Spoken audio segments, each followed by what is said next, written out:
इसके अंदर कानून की व्यवस्था ये हुई कि लूटपाट और चोरी, दुष्कर्म और ऐसी बलात्कार की घटनाओं में वृद्धि हुई है। ये बताती है कि जो सरकार के जो कार्य करने की प्रणाली है, इससे खफा है लोग। देख रहे हैं रोज अखबार में, आप देखिए, आप पिछली अपनी सरकार की तुलना कीजिए, आपको स्पष्ट रूप से जो फर्क है देखने को मिल जाएगा। और दूसरी तरफ हमारे मोदी जी ने जो काम करवाए हैं, नरेंद्र मोदी जी ने काम करवाए हैं, वो प्रशंसनीय और काबिल के तारीफ है।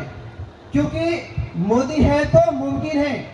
आप मेरे साथ में बोलेंगे हाथ ऊंचा करके, मोदी है तो मुमकिन है, मोदी है तो मुमकिन है। और उन्होंने काम करके बताया है। मात्र 12 रुपए में प्रधानमंत्री सुरक्षा बीमा योजना, 1 महीने का 1 रुपया, 2 लाख का जीवन बीमा, दुर्घटना जीवन बीमा, उसके साथ में 0 बैलेंस के जनधन के खाते जो बैंकों के अंदर जाते थे, उनको बड़ी आसानी से सभी अकाउंट तक नहीं खुलते थे, उसको केसीसी की तरफ लॉन भी दिया जा रहा है और सभी अकाउंट होल्डर को बड़ी आसानी से खाते भी खुल रहे हैं, और वो भी 0 अकाउंट के भी खाते खुल रहे हैं जो जनधन योजना के अंतर्गत है। उसके साथ साथ में 330 रुपए का प्रधानमंत्री जीवन ज्योति बीमा दिया जा रहा है। सीधी सी सरल प्रक्रिया के माध्यम से सभी नेशनलाइज बैंकों की तरफ से दिया जा रहा है। 330 और 12 342 रुपए में 4 लाख की सुरक्षा हर किसान को जो 18 साल से लेकर जिनकी एज 80 साल तक है, उसको एक योजना का लाभ मिलना चाहिए था। और ये जो इतनी छोटी योजना है, अटल पेंशन है, ये सब योजना यदि चाहते हैं तो पिछली सरकार भी लागू कर सकती थी। लेकिन सामाजिक सुरक्षा के लिए इस हेतु के लेकर लोकतंत्र के अंदर लोकतंत्र की सरकार का सही उपयोग जन कल्याणकारी नीतियों के माध्यम से कैसे किया जा सकता है, इसके लिए इच्छा शक्ति का उन सरकारों में अभाव था और नरेंद्र मोदी जी ने करके बताया है। इसके साथ साथ में स्वच्छता मिशन जो शौचालय का निर्माण है, उसके पहले पिछली सरकार जो कांग्रेस सरकार थी, मनमोहन सिंह जी की सरकार थी, उस समय इसके बारे में बिल्कुल ध्यान नहीं दिया गया।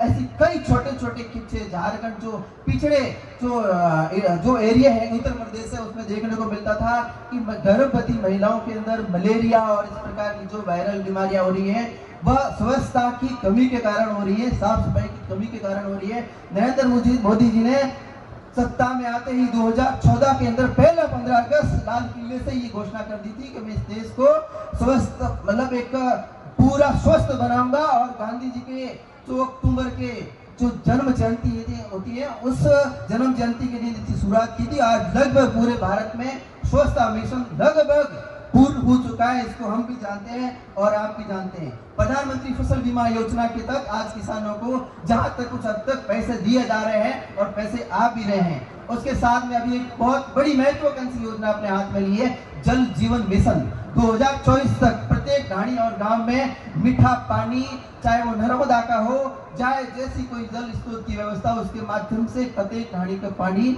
नल के माध्यम से पहुंचाया जाएगा।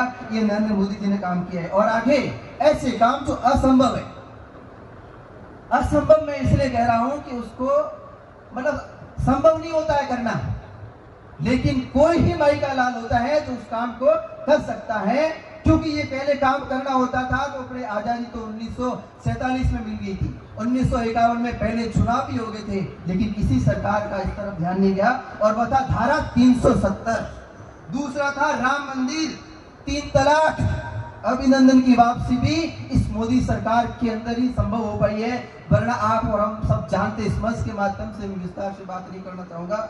और सर्जिकल स्ट्राइक और एयर स्ट्राइक, इस प्रकार के अपने जवाबी हमले, जो जवाब भी देना किसी देश को ऐसी, और उसके बाद में भी एक राष्ट्रीय मंच पर, अंतर्राष्ट्रीय मंच पर अपनी बात को भी सही होने के लिए रखना और दूसरे देश के द्वारा इस बात को अक्षय भी करना, ये सब नरेंद्र मोदी की सरकार की बदौलत भी हुआ है। और भविष्य में भी जो काम करना चाहते हैं, समान नागरिक संहिता। मैं खुद कानून का विद्यार्थी हूँ, मैं LLB का स्टूडेंट हूँ। समान नागरिक संहिता, आज हिंदू लॉ अलग से पढ़ाया जा रहा है, मुस्लिम लॉ अलग से पढ़ाए जा रहे हैं, और जो स्टैंडर्ड विवाह अधिनियम 1955 है उसको अलग से पढ़ाया जा रहा है। इतनी बड़ी बड़ी बुकें होती है, इतनी बड़ी बड़ी वो अधिनियम है, उसको पढ़ना बड़ी मुश्किल होती है। समान नागरिक संहिता आने के बाद जो भी शादी विवाह से लेके जितनी सामाजिक रीति रिवाज, संप्रदाय और जाति के नाम से, वह सब एक करेंगे।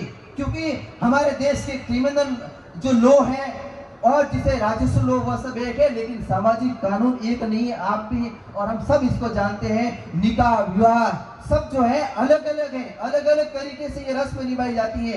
एक देश है, एक कानून होना चाहिए सभी के लिए, चाहे वो हिंदू हो, मुसलमान भाई हो, ईसाई हो, पारसी हो, सबके लिए स्टैंडर्ड मैरिज एक्ट होना चाहिए। तो ये सब समान नागरिक संहिता के माध्यम से संभव हो सकता है। उसके लिए जोर जोर से काम चलाया जा रहा है, पूरे देश में अंदर माहौल बनाया जा रहा है और आने वाले समय में 100% होगा।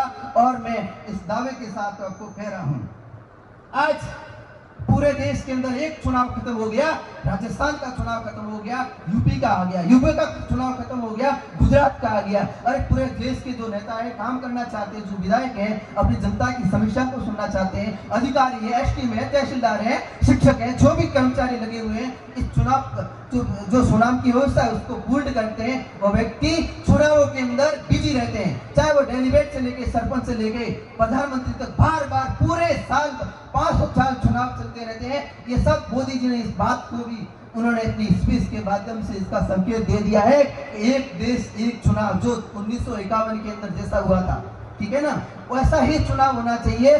सब विधानसभा और लोकसभा के साथ में चुनाव और दूसरे चुनाव जितने भी है, न्याय जो अपने नगर निकाय है, सरपंच, ये सब चुनाव बार बार चुनाव नहीं होने चाहिए, साल में 2 बार, 1 बार ही चुनाव होना चाहिए और पूरे देश में ही 1 बार। और दूसरी बात, झूठ श्लोकन की आज युद्ध चल रहा है, अब भी चालू 1 महीने से, लेकिन आज आप देख रहे हैं भारत की क्या स्थिति है। आज सुबह की न्यूज आप पढ़ के आएंगे, क्योंकि इजराइल के जो प्रधानमंत्री हैं, रूस के जो राष्ट्रपति हैं, वो लोग आज भारत आ रहे हैं। उनको लगा कि नरेंद्र मोदी की सरकार इस युद्ध को सुलझा सकती है, क्योंकि भारत का मित्र है ये रूस, ऐसा दुनिया को प्रतीत होता है। और ये समस्या जो युद्ध चले आ रहा है 1 महीने से है, नरेंद्र मोदी की नहीं, आज से कल रात से सोचा जा रहा है। और मैं आपको दावे के साथ कह रहा हूँ कि भारत की धरती पे ही शांति का संदेश जा सकता है, बाकी संभव भी नहीं है, और ये आपको बहुत जल्दी देखने को मिल जाएगा। दूसरी बात, मैं युवाओं का नेतृत्व करता हूँ, मैं युवाओं के लिए कुछ बात करना चाहता हूँ।